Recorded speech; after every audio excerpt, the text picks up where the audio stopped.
এইটা বাদে বাজারে যদি 100 নোয়া দেখেন, প্রত্যেকটা গাড়িতেই হয় পাবেন সিএনজি করা, নতুবা পাবেন এলপিজি করা। হতে পারে ফ্যামিলি ইউজ গাড়ি, হতে পারে রেন্ট ইউজ গাড়ি, কিন্তু তেলের গাড়ি একটা 4-এর মডেলের নোয়ায় পাওয়া প্রায় ইম্পসিবল বলা যায়। এই গাড়িটা হচ্ছে 2004-এর মডেলের নোয়া, সিলভার কালারের নোয়া, স্মার্ট কার্ড মালিকের নোয়া।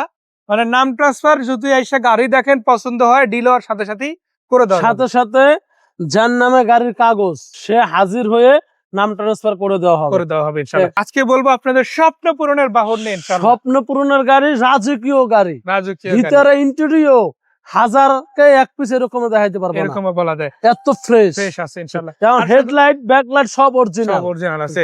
এখন পর্যন্ত ফ্যামিলি ইউজ হয়েছে, আপনারা চাইলে নিয়ে রেন্ট টাকার ব্যবহার করতে পারবেন। বাট চলছে কিন্তু আবার তেলে হাজারকে এক পিস পাওয়া যায় না এক্স নোয়া তেলের। আজকে কিন্তু দিচ্ছে, মানে আপনি তো আপডেট মডেল পেলেও পেতে পারেন, 4-এর মডেল যে তেলে পাবেন ওই গ্যারান্টি কি দেওয়া? 4-এর মডেল তেলে পাবে সেটা তো গ্যারান্টি কেউ দিতেই পারবো না। এবং ফ্যামিলি ইউজের গাড়ি, এত ফ্রেশ ইন্টেরিয়র, আইসা দেখা না দেখা পর্যন্ত বিশ্বাস করবে না যত ফ্রেশ এক্স নোয়া 4-এর মডেল পাওয়া যায় এবং 100% তেলে চালিত। সো আজকে কথা হবে এই গাড়িটা নিয়ে। আর এর বাইরে যদি বলি, ভাইয়ের কাছে হোন্ডা এইচ1 সিরিজের 2টা গাড়ি আছে। একটা হচ্ছে হোয়াইট কালার, সামনে একটা ব্ল্যাক কালারের গাড়ি আছে, এদিকে এক্সিও আছে, অ্যাভেঞ্জা আছে। এই যে দেখেন ভাই, পেট গুলো একটু দেখেন, শুধু পেট গুলো ভিতরে ইন্টেরিয়র দেখেন, এত ফ্রেশ এক্স নোয়া গাড়ি, ফ্যামিলি ইউজের গাড়ি, না দেখলে বিশ্বাসই হবে না দেখলে বিশ্বাসই করা যাবে না। সিটগুলো তো আপনারাই কভার করে দিচ্ছেন। জি, সিটগুলো আমরা কভার করে দিচ্ছি। নতুন একটা কভার কিন্তু অলরেডি ভাইয়ার ইনস্টল করে দিচ্ছে, অনেকগুলো টাকা আপনাদের এখানে কিন্তু সেভ হয়ে গেল। আর যে এসি এর এটা যদি দেখেন ভাই, সবকিছু তো পারফেক্টলি কাজ করে। জি, রেয়ার এসি, ফ্রন্টাল এসি সবই পারফেক্টলি কাজ করে এবং বাটন গুলো কিন্তু ক্লিকে অবস্থায় আছে। আপনারা সফট টাচ এসি ইউজ করতে পারতেছে। আর সব কথা যদি এক কথা বলি, মিটারটাও কিন্তু 100% অরিজিনাল এখনো। আর স্টিয়ারিং হুইলটাও মোটামুটি বেশ ভালো কন্ডিশনে আছে বলা যায়, তাই না? এবং ভিতরে যদি দেখেন মাশাআল্লাহ খুব ভালো অবস্থায় আছে। খুঁটিগুলোতে এখনো পর্যন্ত এই স্টিকার গুলো কিন্তু পেয়ে যাচ্ছে। অ্যাক্সিডেন্ট হিস্টরি বা ড্যামেজ হিস্টরি এই গাড়িতে প্রাথমিকভাবে নাই। এখান থেকে যদি দেখেন দরজায় কিন্তু এখনো পর্যন্ত অরিজিনাল স্টিকার গুলো আছে। এই দরজায় কিন্তু চেঞ্জ হওয়া বা ড্যামেজ হওয়ার হিস্ট্রি আলহামদুলিল্লাহ থাকতেছে না। প্রত্যেকটা জিনিস আপনি একদম বড় ছোট যত জায়গা আছে সবকিছু দেখেই তারপর গাড়ি কিন্তু পারচেজ করতে পারেন। ভিতরে আমি একটু বসে দেখাই আপনাদের। সো এটা কিন্তু খুব চমৎকার একটা গাড়ি, কমফোর্টেবল একটা গাড়ি, ফ্যামিলি চলা একটা গাড়ি। সেন্ট্রাল এসি এই গাড়িটাতে পেয়ে যাচ্ছেন। আর সিলিংটাও কিন্তু মোটামুটি বেশ ভালোই বলা যায়, এজ এ পুরাতন গাড়ি হিসাবে। এত ফ্রেশ কিন্তু সবসময় পাওয়া যায় না, বাট এই গাড়িটাতে আলটিমেটলি কিন্তু আছে ইনশাল্লাহ। আর সিটগুলো থেকে শুরু করে দরজাগুলো যদি দেখেন, প্রত্যেকটা দরজাই মাশাআল্লাহ ভিতর থেকেও যেমন চমৎকার আছে, বাইরে থেকেও আপনারা কিন্তু সেম একটা চমৎকার লুক পাবেন। আপনি অ্যালাইনমেন্ট গুলো যদি দেখেন, কোন রকম বাঁকা হয়েছে এরকম কোনো ইতিহাস নাই। যেইভাবে জাপান থেকে সেটিং আসছে ওই সেটিং এ কিন্তু এখনো পর্যন্ত আছে, ততটুকু বলা যায় মাশাআল্লাহ। লুকিং গ্লাসও তো সবগুলো ঠিকঠাক আছে, তাই না? আবার উপরে যদি দেখেন রেনশেড গুলো কিন্তু মাশাআল্লাহ ভালো আছে, কোনো ফাটা বা ড্যামেজ রেনশেড কিন্তু পাবেন না। গ্লাস একদম অরিজিনাল, হেডলাইট গ্লাস যেটা ওইটাই কিন্তু আছে মাশাআল্লাহ। সো পিছন দিকে আসছি, সবচাইতে মূল যে বিষয়টা, জাপানি সেলাইগুলো এই যে দেখেন গাড়ির, এই যে জাপানি সেলাই দিয়ে অরিজিনাল জাপানের সেলাই, এই যে দেখেন অরিজিনাল জাপানের সেলাই। এবং গাড়ির পিছনের পরিবেশটা দেখেন, এই যে লকটা দেখেন, ঠিক আছে? এখন এবং এই জায়গাটা দেখেন, একটা গাড়ি ইউজ হইলে যে আপনার কিছুটা হইলেও ড্যামেজ থাকে, এটা কোনো ড্যামেজ নাই বলতেই চলে, যে গাড়ির ভিতরে কোনো স্পট নাই। দেখেন, মানে এটা যে ফ্যামিলি ইউজ কার, এটা যে 4-এর মডেল হলো, এটা তেলের গাড়ি, সেটা গাড়িতেই প্রমাণ আছে। আপনার শুধু প্যাড গুলো দেখেন, যে প্যাড গুলো কোনো একটা আর আসর পর্যন্ত নাই। কিন্তু আমার জানা মতে এরকম এত ফ্রেশ গাড়ি পাওয়া যায় না বলতেই চলে। আপনি 4-এর গাড়িটা ধরাই যে রেন্টে চলবেই, একদিন হইলেও রেন্টে চলছে এরকম ইতিহাস থাকতে হবে। বাট তেলের গাড়ি আসলে রেন্টে চলবে না, সেটা আলাদা করে আর বলার দরকার নাই। গাড়িতেই সেই প্রমাণটা আসলে এই গাড়িতে দিচ্ছে ইনশাল্লাহ। সো এটা হচ্ছে 2004-এর মডেল, রেজিস্ট্রেশন কত সালে? 7 রেজিস্ট্রেশন, 4-এর মডেল 7 রেজিস্ট্রেশন। আমরা কি ইঞ্জিন রুম দেখাইছিলাম না?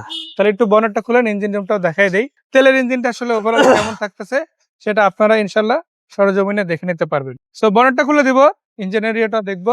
সামনে পিছনে প্রত্যেকটা গ্লাস এখন ইনটেক আছে, ফাটা কোনো গ্লাস আপাতত নাই। সবকিছু আপনারা আইসা দেখে তারপরে নিতে পারেন। দেখেন ইঞ্জিনটা দেখেন গাড়ির, শুধু গাড়ির এই যে হেডলাইটের অরিজিনাল স্টিকার এবং ইঞ্জিনটা দেখেন একটু। ইঞ্জিন রুমটা, যে গাড়ি চললে তো ভিতরে ধুলোবালু থাকে, এটার ভিতরে একটু ধুলোবালুও নাই দেখেন। এবং বনারটা দেখেন, মানে ন্যাচারাল নোয়ার সাথে এটা ম্যাচ করা যাবে না। এই যে মার্সেল অরিজিনাল স্টিকার গুলো একটু দেখেন, এখনো পর্যন্ত আছে না? এখনো পর্যন্ত আছে। এই স্টিকার গুলো কিন্তু যে গাড়িটা যে ইউজ হয় কম হইছে একটু দেখেন, সেটা গাড়িতেই প্রমাণ আছে। গাড়িতেই প্রমাণ। যে সো এটা কত টাকা প্রাইস আসবে? এটা আস্কিং প্রাইস 13,50,000, কিছুটা অনার করা যাবে। মানে ফাইনাল প্রাইস না, তবে কাছাকাছি আর কি। চাইলে আরো কিছুটা কম বেশি করার সুযোগ ইনশাআল্লাহ আছে। এছাড়া আপনারা যদি চান যে না আমার একটু বড় গাড়ি লাগবে, একটু বেশি সিটের গাড়ি লাগবে, সেক্ষেত্রে বলবো 12 মডেল 12 রেজিস্ট্রেশন হওয়া 12 সিটের এই গাড়িটা দেখতে পারেন। দামও কিন্তু তুলনামূলক কম আছে, 16 লাখের নিচে ইনশাল্লাহ পেয়ে যাবেন এই গাড়িটা 15+ দামে। এদিকে আবার হোন্ডা টাকসন গাড়ি আছে, সানরুফ মন্ডুপ সহ ব্ল্যাক কালার জিপ গাড়ি পেয়ে যাচ্ছেন মাশাল্লাহ।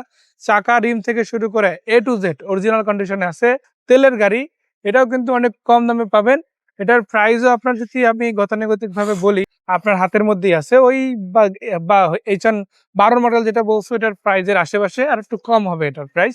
এক্স নোয়ার পাশাপাশি অ্যাভেঞ্জার গাড়ি আছে 7 সিটের। এক্স নোয়া আপনার এটা যেমন মাইক্রোবাসের ট্যাক্স, অ্যাভেঞ্জার যেটা আছে এটা কিন্তু আবার প্রাইভেটের ট্যাক্স, মানে আপনি ট্যাক্স কিন্তু মাইক্রোবাসে দিতে হবে না, আপনি ট্যাক্স দিতে আছেন একটা প্রোবক্স গাড়ি, প্রোবক্স গাড়ির ট্যাক্সে কিন্তু এই গাড়ি চালাতে পারবেন। আবার যদি বলি না ভাই আমার একটা ডাইরেক্ট প্রাইভেট ইউজ গাড়ি লাগবে, প্রাইভেট লাগবে, ফ্যামিলি ইউজের জন্য লাগবে, পার্সোনাল ইউজের জন্য লাগবে, আপনার জন্য নোয়া গাড়ি আছে, আপনার জন্য আছে অ্যাভেঞ্জার, আপনার জন্য আছে এক্সিও গাড়ি। আর এই এক্সিওটা কিন্তু তুলনামূলক অনেক কম প্রাইসে আছে, মানে আপনি বিশ্বাস করতে পারবেন না একটা এস লিমিটেড প্যাকেজ বা এক্স লিমিটেড প্যাকেজের গাড়ি এত কম প্রাইসে পাওয়া সম্ভব যদি কল না করে। আবার এদিকে 10-এর মডেল 10-এর রেজিস্ট্রেশন ব্ল্যাক কালারের হোন্ডা এইচন গাড়িও আছে, এটা 12 সিটের গাড়ি। ভাই ওই মডেলের দাম বলা যায় অনেকটা, বা আপনার সিটে দাম গুনেও ইনশাল্লাহ বলা যায়। আর এই সবগুলো গাড়ি কিন্তু ভাইয়ের কাছে আছে, সরাসরি এসে দেখতে পারবেন। সো কোথায় কিভাবে আসবেন, এক্সাক্ট লোকেশনটা কি, চলুন ভাইয়ের কাছ থেকে জানাবেন। ভাইয়া কোথায় আসতে হবে গাড়িগুলো দেখতে? ঢাকা কুড়িল বিশ্ব রোড, জমস রোড, সিটি সেন্টার, মা বাবার দোয়া এন্টারপ্রাইজ। তো ধন্যবাদ ভাইয়া, নাম্বার তো দেওয়া আছে, হোয়াটসঅ্যাপ ইমো সব এখান থেকে ইনশাল্লাহ পেয়ে যাবেন। নক দিলে আপনি অনলাইন থেকেও ছবি ভিডিও নিতে পারেন, আবার ভাইয়ের কাছ থেকেও তথ্যগুলো পেয়ে যাবেন। সেই পর্যন্ত ভাইকে ধন্যবাদ, দর্শকদের ধন্যবাদ। আর গাড়ি ক্রয় বিক্রয় এক্সচেঞ্জ তিনটাই সম্ভব। দেখা হচ্ছে, ভালো থাকবেন। আসসালামু আলাইকুম আ রহমতুল্লাহ।